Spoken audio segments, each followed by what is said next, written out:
మా నిజాయితీని మేము నిరూపించుకుంటాం. సత్యహరిశ్చంద్రుడు ఆ వంశంలోనే మేము ఉన్నాం. సత్యహరిశ్చంద్రుడు తర్వాత మా నాయకుడు చంద్రశేఖర్ రావే సత్యహరిశ్చంద్రుడు అవతారంలో కలియుగంలో జన్మించిండు.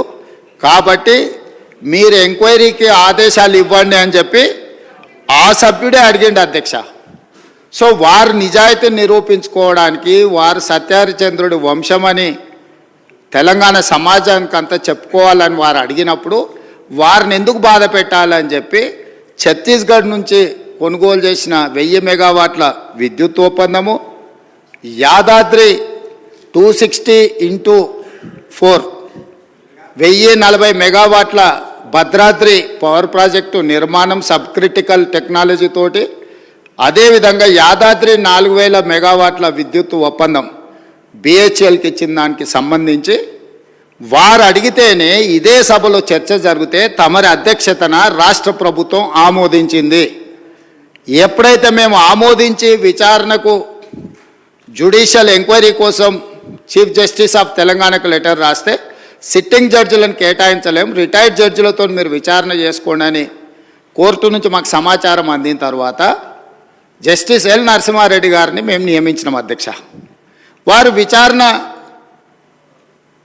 క్రొనలాజికల్గా చేసుకుంటూ సంబంధిత శాఖ మంత్రికి ఆనాడు, సంబంధిత ఆనాటి ముఖ్యమంత్రికి, మీరందరూ కూడా మీరు నిజాయితీ పరులు సత్యహరిశ్చంద్రులు అన్నారు కదా, కమిషన్ దగ్గరకు వచ్చి మీ వివరాలు ఇవ్వండి అని అడిగినారు అధ్యక్ష. అంటే ఒక కమిషన్ వేసిన తర్వాత కమిషన్ విచారణ చేసేటప్పుడు, కమిషన్ సమన్ చేసినప్పుడు బాధ్యత గల పౌరుడిగా ప్రజాప్రతినిధిగా అక్కడికి వెళ్ళి తమ వాదనను ఇక్కడ ఏదైతే వాదన వినిపించాలనుకున్నారో ఆ విచారణ కమిషన్ ముందర వెళ్ళి వీరు వాదన వినిపించి ఉంటే నిజంగానే వాళ్ళ నిజాయితీ అంతా బయటకు వచ్చి ఉండేది కదా అధ్యక్ష. అక్కడికి వెళ్ళకుండా ఆ కమిషనే వద్దు, ఆ వ్యక్తే వద్దు, ఇవన్నీ వద్దని వాళ్ళే కోర్టుకు వెళ్ళినారు. హైకోర్టు వాళ్ళ వాదనను తిరస్కరించింది. సుప్రీంకోర్టుకు వెళ్ళినారు. సుప్రీంకోర్టు ఏమన్నది, విచారణ కొనసాగించాల్సిందే, విచారణని మీరు క్వాష్ చేయమని అడిగిన అది కుదరదు, కాకపోతే మీకు అభ్యంతరం వల్ల ఆ కమిషన్ చైర్మన్గా వ్యవహరిస్తున్న వ్యక్తి పట్ల మీకు ఏమైనా అభ్యంతరాలు ఉంటే వ్యక్తిని మారుస్తున్నాము అని చెప్పి సుప్రీంకోర్టు మార్చడానికి ప్రభుత్వాన్ని కూడా అడిగింది. మీ ఆలోచన ఏందని? మాకేం ఆలోచన లేదు, ఏ వ్యక్తిని వేసినా సరే విచారణ జరగాలన్నదే ప్రభుత్వం ఆలోచన. ఖచ్చితంగా మా కోర్టు అడిగితే మేము మంచిది మారుస్తాము అని చెప్పి ఒప్పుకున్నాము. వారు కోరుకుంటున్నారు కాబట్టి ఈరోజు సాయంత్రానికల్లా ఎవరిని వేయాలో ఆ విచారణ కమిషన్కు కొత్త చైర్మన్ కూడా ఈరోజు సాయంత్రం నియమిస్తాం అధ్యక్ష. ఇక రెండవ పాయింట్, వాళ్ళేదో తెలంగాణకు విద్యుత్ వెలుగులు తెచ్చినట్టు, తద్వారా తెలంగాణ అంతా దగదగా మెరిసిపోతున్నట్టు ఇంకెంతకాలం ఊదరగొడతారు అధ్యక్ష. ఈ తెలంగాణ రాష్ట్రం ఉమ్మడి రాష్ట్రంలో హైదరాబాద్ నగరంలో పెట్టుబడులు తీసుకురావాలని, ఈ పెట్టుబడుల ద్వారా ఈ ఆనాటి ఉమ్మడి రాష్ట్రానికి ఆదాయం పెరగాలని చంద్రబాబు నాయుడు గారు ముఖ్యమంత్రిగా ఉన్నప్పుడు 24 గంటల విద్యుత్తు ఇవ్వాలి ఈ ప్రాంతంలో అని ఒక నిర్ణయం తీసుకున్నారు. డాక్టర్ వైఎస్ రాజశేఖర రెడ్డి గారు వచ్చిన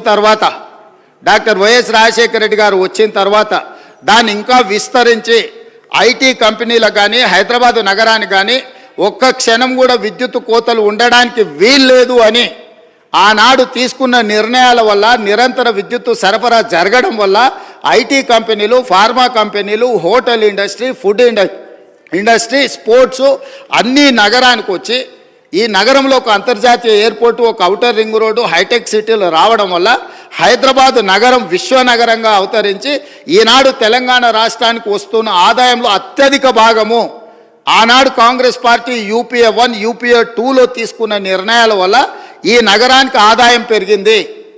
కానీ రాష్ట్ర విభజన జరిగినప్పుడు విభజన నియమావళి ప్రకారం ఆస్తులు, అప్పులు జనాభా దామాష ప్రకారం పంచుకోవడానికి చట్టంలో అవకాశం ఉంది అధ్యక్ష. దాని ప్రకారమే 42% జనాభా ఉన్న తెలంగాణకు 42% అప్పులు, అదేవిధంగా 58% జనాభా ఉన్న ఆంధ్రప్రదేశ్కి 58% అప్పులు, ఆస్తులు పంపకాలు జరిగినాయి.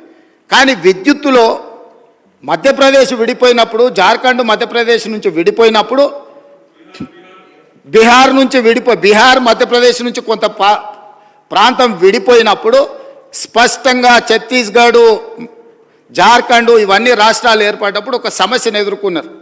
ఆనాడు దిగ్విజయ్ సింగ్ గారు ముఖ్యమంత్రిగా ఉన్నప్పుడు చట్టంలో ఉన్న అంశం ఏంటంటే విద్యుత్తు ప్రాజెక్టులు ఏ ప్రాంతంలో విద్యుత్తు ఉత్పత్తి చేసే సామర్థ్యం ఉన్నదో అవి ఆ ప్రాంతానికే ఇచ్చేసే విధానం ఉంది చట్టంలో.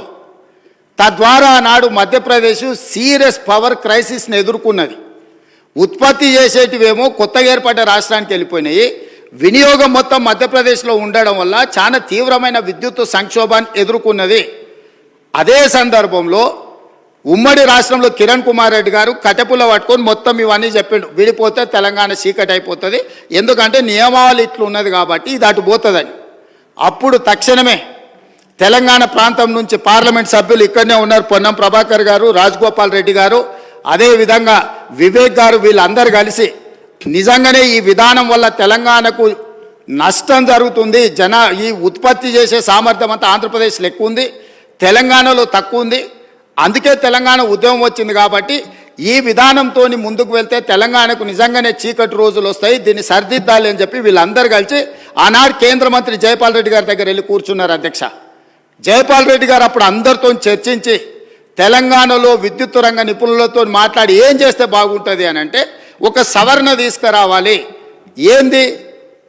ఉత్పత్తి ప్రాతిపదికన విభజన జరగకూడదు, వినియోగం ప్రాతిపదికన విభజన జరిగినప్పుడు ఉమ్మడి రాష్ట్రంలో తెలంగాణ ప్రాంతానికి అత్యధికంగా ఏదైతే విద్యుత్ వినియోగం జరుగుతున్నదో వినియోగ ప్రాతిపదికన మనకు విభజన జరిగితే తెలంగాణకి ఎలాంటి ఇబ్బంది ఉండదు అని చెబితే హుటాహుటిన జైపాల్ రెడ్డి గారు సోనియా గాంధీ గారి దగ్గరికి, మన్మోహన్ సింగ్ గారి దగ్గరికి వెళ్ళి హైదరాబాద్తో కూడుకున్న తెలంగాణ రాష్ట్రం ఇచ్చిన మనం తెలంగాణకు విద్యుత్తు ఒకవేళ కొరత ఏర్పడితే తెలంగాణ రాష్ట్రం అభివృద్ధి కుంటుపడుతుంది, కుప్పగూలుతుంది అని చెప్పి జైపాల్ రెడ్డి గారు వెళ్ళి కన్విన్స్ చేసి రాష్ట్రం ఏర్పడిన తర్వాత స్పీకింగ్ ఆర్డర్ ఇప్పించండి. అధ్యక్ష, విభజన చట్టంలో లేని, రాజ్యాంగంలో లేని ప్రత్యేకమైన మినహాయింపు ఒక్క తెలంగాణ రాష్ట్రానికి ఆనాడు ఇక్కడ ఉన్న ఎమ్మెల్యేలు, ఆనాడు ఎంపీలుగా పోయి జైపాల్ రెడ్డి గారితో మాట్లాడితే జైపాల్ రెడ్డి గారు కేంద్ర మంత్రిగా ప్రధానమంత్రి మన్మోహన్ సింగ్ గారిని, యూపీఏ చైర్పర్సన్ సోనియా గాంధీ గారిని ఒప్పించి వినియోగం ప్రాతిపదికన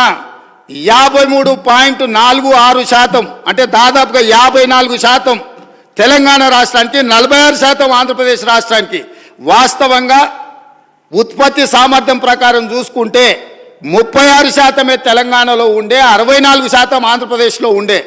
విభజన చట్టం ప్రకారం తెలంగాణకు 36% వచ్చే విధంగా, ఆంధ్రప్రదేశ్కి 64% వచ్చే విధంగా ఉంటే జైపాల్ రెడ్డి గారు తీవ్రమైన కృషి చేసి తెలంగాణ రాష్ట్రానికి 53.46% ఇప్పించి కేంద్ర ప్రభుత్వాన్ని నుంచి ఆదేశాలు ఇప్పించి ఆనాడు తెలంగాణ రాష్ట్రాన్ని చీకట్ల నుంచి కాపాడింది. అధ్యక్ష, ఇక్కడ కూర్చున్నోళ్ళు పొంకనాలు కొడుతున్నోడు ఎవడేం చేయలే.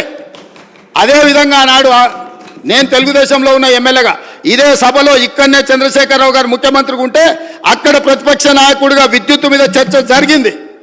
ఆనాడు సమాధానం చెప్పలేక తెలంగాణకు చీకటి రోజులని పేపర్లు కింద కొట్టి ఆనాడు స్పీకర్ గారికి ఇక్కడి నుంచి హుకుం జారీ చేసి మార్షల్స్ను పెట్టి నా నీడ్చి బయటపడేపించింది. అధ్యక్ష, రికార్డులు తీయండి. 2014-15 సందర్భంగా ఆనాడు ఇదే సభలో జరిగిన చర్చలో చంద్రశేఖరరావు గారు ఏ విధంగా సభను తప్పుదోవ పట్టిస్తుండు, ఏ విధంగా ప్రజల్ని మభ్యపెడుతుండు, ఏ రకంగా కాంగ్రెస్ పార్టీ ఆ రోజు నేను తెలుగుదేశంలో ఉన్నా నేను స్పష్టంగా చెప్పిన ఆ రోజు రికార్డులు తీయండి అధ్యక్ష, మీరు సభను వాయిదాయండి, అవసరమైతే ఆ రికార్డులు తీద్దాం.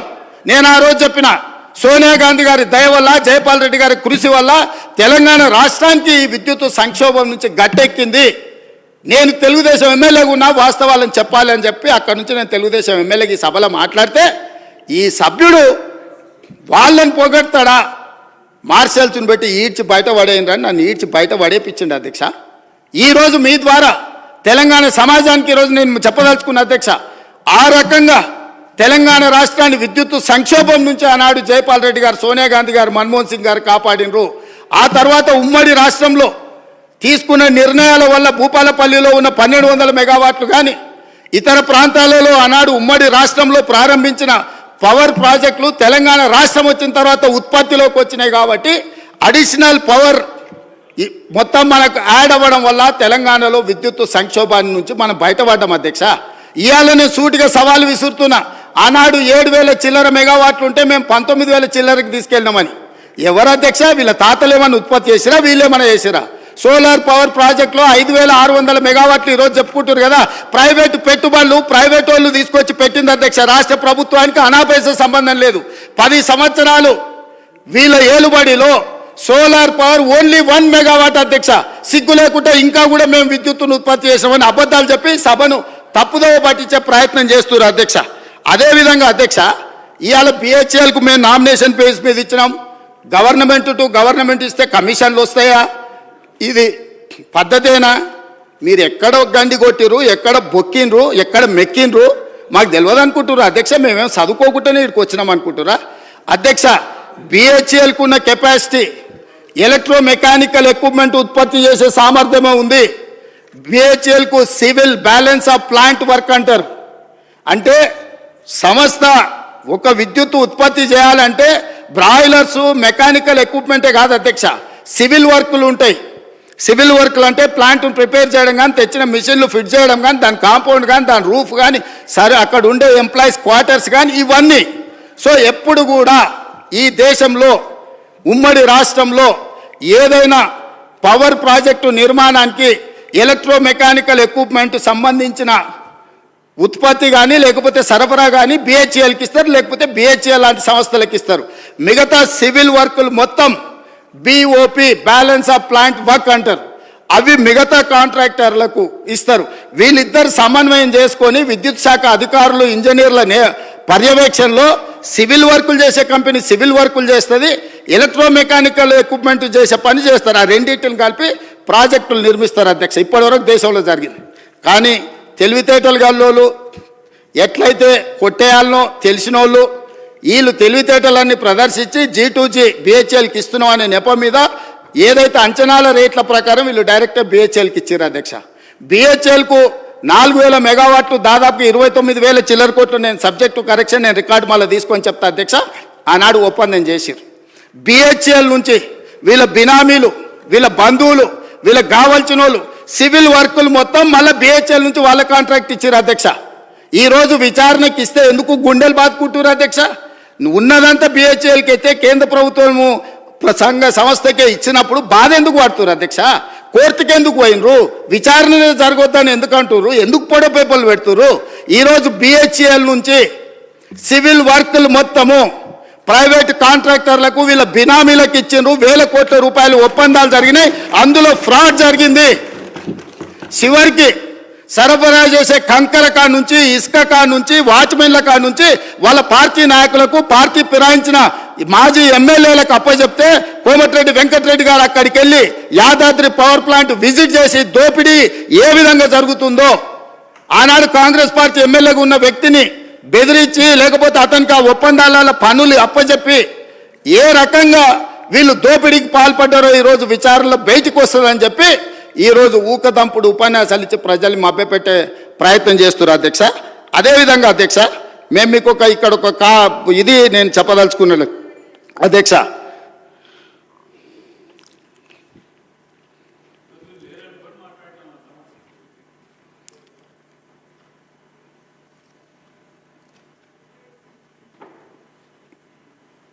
$2,400 మెగావాట్ల పవర్ ప్రాజెక్ట్ టెండర్ పిలిస్తే BHEL, Korean company, BHEL company, ఇంకొక కంపెనీ టెండర్లో పార్టిసిపేట్ చేసింది అధ్యక్ష.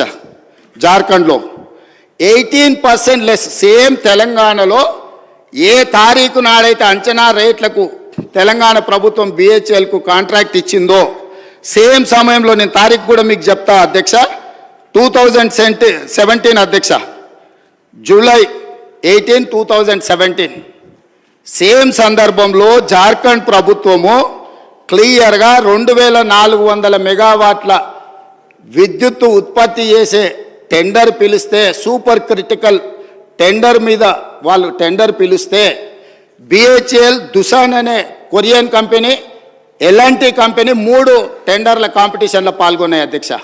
ఇదే బిహెచ్ఎల్ 18% లెస్ కోట్ చేసి ఆ వర్క్ తీసుకున్నది అధ్యక్ష.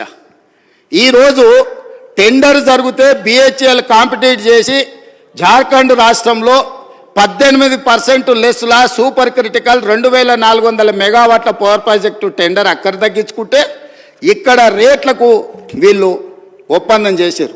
అంటే 18% లెస్లో తెలంగాణలో వర్కులు చేయడానికి అవకాశం ఉన్న పవర్ ప్రాజెక్టును 4000 మెగావాట్ల విద్యుత్ పవర్ ప్రాజెక్టును బిహెచ్ఎల్కి అప్పచెప్పి ఏం చెప్పిండ్రు అధ్యక్ష? ఆ రోజు 2.5 సంవత్సరాలలో తెలంగాణలో విద్యుత్ ఉత్పత్తి చేసేది ఉన్నది కాబట్టి మేము బిహెచ్ఎల్కి ఇచ్చినామన్నారు. 9 ఏళ్ళు అయింది అధ్యక్ష టెండర్ ఇచ్చి, 9 ఏళ్ళు అయినా ఇంతవరకు ఉత్పత్తి మొదలు కాలేదు అధ్యక్ష.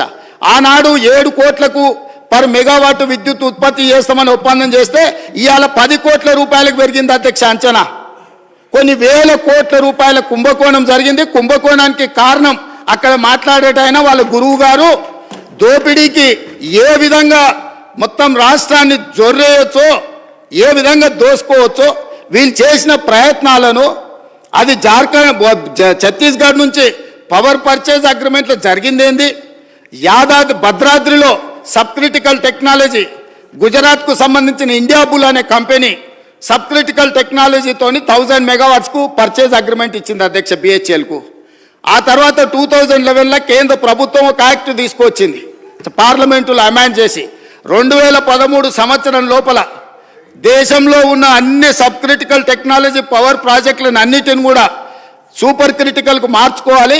కొత్తగా నిర్మాణం చేయబోయే ప్రాజెక్టులు కూడా సూపర్ క్రిటికల్ టెక్నాలజీ.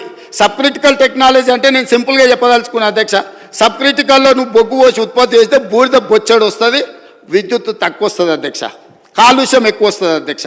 సో కాలుష్యాన్ని నియంత్రించడానికి, విద్యుత్ ఉత్పత్తి సామర్థ్యాన్ని పెంచడానికి, బూడిదను తగ్గించడానికి ఆ కాలం జల్లిన సబ్ క్రిటికల్ టెక్నాలజీని ఆపేసి సూపర్ క్రిటికల్లో బూడిద తక్కువ, విద్యుత్ ఎక్కువ, కాలుష్యం నియంత్రించవచ్చని సూపర్ క్రిటికల్కి వెళ్ళమని మన్మోహన్ సింగ్ గారు కేంద్ర ప్రభుత్వం చట్టం తీసుకొచ్చింది. చట్టం తీసుకొచ్చి కట్ ఆఫ్ డేట్ కూడా ఇచ్చింది. 2011లో చట్టాన్ని చేసినప్పుడు 2013 ఆఖరి వరకు ఇవన్నీ కూడా మార్చాలి కొత్త అని. ఈ పీరియడ్లో ఇండియా బుల్స్ అనే గుజరాత్ కంపెనీ బిహెచ్ఎల్కి పర్చేజ్ ఆర్డర్ ఇచ్చి కొనుగోలు చేసినాక యాక్ట్ మారింది. యాక్ట్ మారినాక వాళ్ళు అక్కడ ప్రారంభించలేకపోయారు, అది అక్కడ ఉండిపోయింది. వాళ్ళు వెనక్కి బిహెచ్ఎల్ను మేము కట్టిన పైసలు మాకు వాపస్ ఇవ్వండి అని అడిగారు. అప్పుడు బిహెచ్ఎల్ ఏమన్నది, మీరు పర్చేజ్ ఆర్డర్ ఇచ్చిండ్రు, మేము ఆల్రెడీ మిషన్లు తయారు చేసి ఆడ పెట్టినాం, ఇప్పుడు మీ డబ్బులు మీకు వెనక్కి ఇవ్వడానికి లేదు, మిగతా బ్యాలెన్స్ కూడా మాకు కట్టాల్సిందని వాళ్ళు అన్నారు. అప్పుడు బిహెచ్ఎల్ని ఏం చేయాలంటే, ఎవడైనా తలమాసినోడు, ఎవడైనా రాష్ట్రాన్ని దిగమింగటోడు దొరికితే బక్రాగాన్ని తీసుకొచ్చి మాకు అప్పచెప్పు, ఆ బక్రాగాన్ని నెత్తి మీద ఇవన్నీ పెడతాం, నువ్వు నీ పైసలు తీసుకొని పోని. అప్పుడు ఆ బక్రా ఎవరైనా అంటే అక్కడ మాట్లాడతాయన అయిండు, కమిషన్ల కక్కుర్తి పడి ఇండియా బుల్ నుంచి 1000 కోట్లు మెక్కి కాలం జల్లిన సబ్ క్రిటికల్ టెక్నాలజీని బిహెచ్ఎల్ నుంచి మేము కొనుగోలు చేస్తామని వీళ్ళు వెళ్ళి ఒప్పందాలు చేసుకున్నాక వీళ్ళు పేమెంట్లు బిహెచ్ఎల్ చేస్తే బిహెచ్ఎల్ ఇండియా బుల్స్ గుజరాత్ కంపెనీకి పైసలు వాపసు ఇచ్చింది అధ్యక్ష. అంటే ఇండియా బుల్స్కు వీళ్ళకు మధ్యలో జరిగిన ఒప్పందం, జరిగిన అవినీతి లావాదేవీలు, చీకటి వ్యాపారాలు, దాంట్లో భాగంగానే ఇండియా బుల్స్ కంపెనీని బెయిల్ అవుట్ చేయడానికి వీళ్ళు బిహెచ్ఎల్ దగ్గరకు పోయి కాలం జల్లిన టెక్నాలజీని నామినేషన్ బేసిస్ మీద బిహెచ్ఎల్కి ఇచ్చి తెచ్చిండ్రు అధ్యక్ష. ఎన్ని నెలలలో వీళ్ళు కంప్లీట్ చేస్తాం, రెడీగా ఎక్విప్మెంట్ రెడీగా ఉంటే 2 ఏళ్ళు 18 నెలల్లో పూర్తి చేస్తాం అన్నట్టున్నారు అధ్యక్ష. ఒకసారి ఆ రికార్డు కూడా మళ్ళీ ఇస్తా. ఆ రోజు అన్నాడు ఇక్కడి నుంచే, మేము అర్జెంటుగా తెలంగాణలో విద్యుత్ కోతల్ని నివారించడానికి ఈ సబ్ క్రిటికల్ టెక్నాలజీని కూడా మేము తీసుకున్నాం, అవసరమైతే ఎన్ని వేల కోట్లు ఖర్చు అయినా తెలంగాణకు మేము విద్యుత్ ఇవ్వదలుచుకున్నాం అని చెప్పి ఇచ్చిండు అధ్యక్ష. కానీ భద్రాద్రి కొత్తగూడెంలో నిర్మించిన భద్రాద్రి పవర్ ప్రాజెక్ట్ ఎన్ని ఏళ్ళకు పూర్తయింది అధ్యక్ష? ఇవాళ కూడా నీళ్ళు వస్తే నీళ్ళలో మునుగుతుంది అధ్యక్ష. కట్టాల్సింది ఎక్కడ కట్టాలనో అక్కడ కట్టలే, తీసుకోవాల్సిన అనుమతులు తీసుకోలే, పర్యావరణ అనుమతులు తీసుకోకపోవడం వల్ల ఎన్జీటీ 16 మంది అధికారులను ప్రాసిక్యూట్ చేయమని ఆర్డర్ ఇచ్చింది అధ్యక్ష. వీరు పుణ్యమా అని పనిచేసిన అధికారులు జైలుకు పోయే పరిస్థితి వస్తే ఇవాళ రిటైర్ అయినరు, వాళ్ళు బిచ్చమెత్తుకొని తిరిగే పరిస్థితి వచ్చింది అధ్యక్ష వీళ్ళు చేసిన తప్పుడు పనికి. సో ఇవాళ భద్రాద్రి కూడా దాదాపుగా 6.5 కోట్లకు పర్ మెగావాట్ ఉత్పత్తి చేయాల్సింది 10 కోట్ల రూపాయలకు అంచనా పెరిగింది. 1000 మెగావాట్ల విద్యుత్ ప్రాజెక్ట్ 6,000 కోట్ల రూపాయలతో పూర్తి చేయాల్సింది ఇవాళ దాని అంచనా 10,000 కోట్ల రూపాయలకు పెరిగింది. 2 ఏళ్లలో పూర్తి చేయాల్సిన పని 8 ఏళ్ళు పట్టింది అధ్యక్ష. ఇది వీళ్ళ ఘనకార్యం. యాదాద్రి సేమ్ బిహెచ్ఎల్కి ఇచ్చి బిహెచ్ఎల్ నుంచి వెనకంగా సివిల్ వర్కులు మొత్తం వాళ్ళ బినామీలకు టెండర్లు ఇప్పించుకొని వేల కోట్ల రూపాయల కుంభకోణం పాల్పడ్డారు అధ్యక్ష. ఇవాళ ఇట్లాంటి తప్పుడు పనులు చేసి ఈ తప్పుడు పనుల మీద ఇవన్నీ ఎవరికి తెలియదు అనుకొని అక్కడి నుంచే నిలబడి బుకాయించారు. బుకాయిస్తే నేను లేచి అయ్యా మరి మీరు ఇంత నిజాయితీ పరులు కదా, సత్యహరిచంద్రుని సొంత తమ్ముళ్ళు కదా, మీకు ఒక మంచి అవకాశం ఇచ్చినాం, నిరూపించుకోండి, మీకంటే ఇంతకంటే మంచి అవకాశం ఏముంటుంది, మీరు నిరూపించుకోండి అని విచారణకు ఆదేశించిన అధ్యక్ష. వారి కోరిక మేరకు ఆదేశించిన. మేము అనలే, మేము చెప్పినాం ఏ అవినీతి జరిగిందని మా వెంకటరెడ్డి గారు చెప్పిండ్రు. సరే వారి నెంబర్లు ఎక్కువ తక్కువ చెప్పారు, వాస్తవం తెలిసిన ఆయన ఆ నెంబర్ ఒప్పుకుంటలేడు. పోనీ వెంకటరెడ్డి గారు 10,000 20,000 కోట్లు అన్నాడు. వారు ఏం చెప్పాలి, మేము 20,000 కోట్లు తినలేదా, 15,000 కోట్లు తిన్నాము, మేము అట్లా కాదు, మేము సత్యహరిచంద్రుని వారసులం, నిజం చెప్తామని తిన్న 10,000 ఎంతో చెప్పాలి కదా అధ్యక్ష.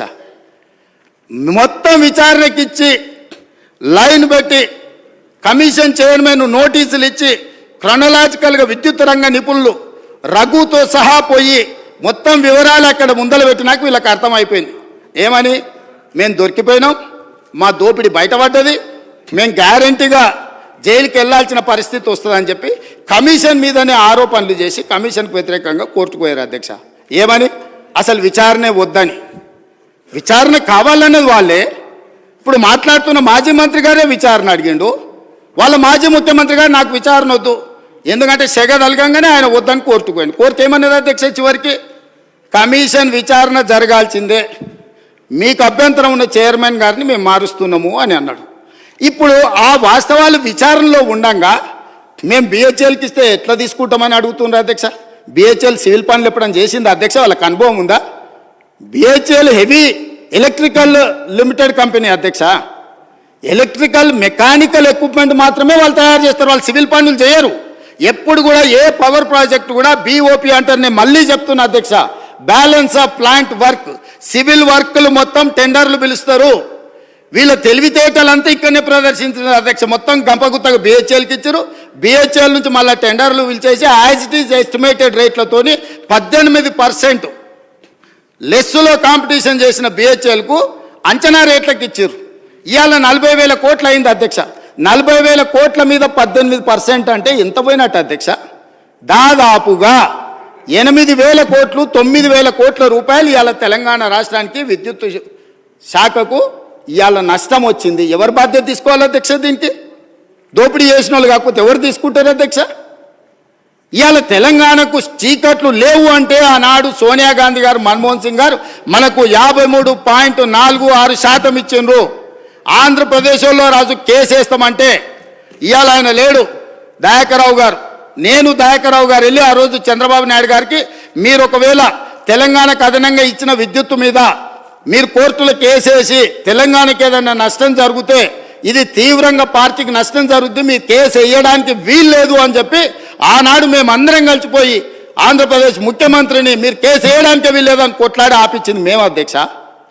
ఆయన ఏందో ఆయన గురువు, ఈయన గురువు, ఆయన గురువులకు పంగనామాలు పెట్టే లక్షణం మీది. మేము ఎప్పుడు కూడా ఎవరితోనైనా తెలంగాణలో ఏంది అధ్యక్ష, ధూపం మీద వస్తే ఎవరన్నా గిలాసని మంచినీళ్ళు ఇస్తే కూడా వాళ్ళని గుర్తుపెట్టుకుంటాం అధ్యక్ష. మనము 10 ఏళ్ళు 20 ఏళ్ళు కలిసి పనిచేస్తే సహచరులుగా ఉన్న మన వాళ్ళని మనం అగౌరవపరచాలని ఎక్కడన్నా ఉందా అధ్యక్ష? వాళ్ళకంటే తిన్నింటి వాసాలు లెక్కబెట్టే లక్షణం ఉంది, నాకు అట్లాంటి లక్షణం లేదు అధ్యక్ష.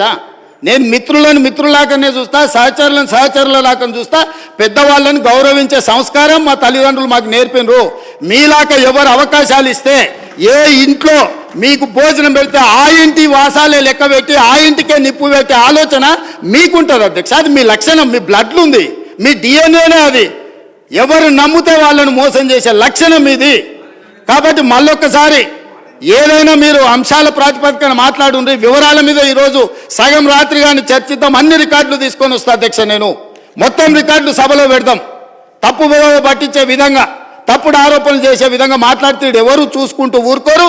మీ వాదన ఏందో కమిషన్ ముందలు చెప్పండి. ఇవాళ సాయంత్రానికల్లా కోరుకున్నారు కదా మీ నిజాయితీ, ఇవాళ సాయంత్రానికల్లా మీకు కమిషన్ చైర్మన్ నియమిస్తాం. మా ఉప ముఖ్యమంత్రి గారి అనుమతితో సాయంత్రానికంతా కొత్త చైర్మన్ కూడా అపాయింట్ చేపిస్తా అధ్యక్ష. నిన్న మన అసెంబ్లీ సమావేశాలలో ఉండి నిర్ణయం తీసుకోలేదు, ఎట్లాగో వారు గుర్తు చేసిరు, విచారణకు కొత్త చైర్మన్ నియమిస్తా అధ్యక్ష.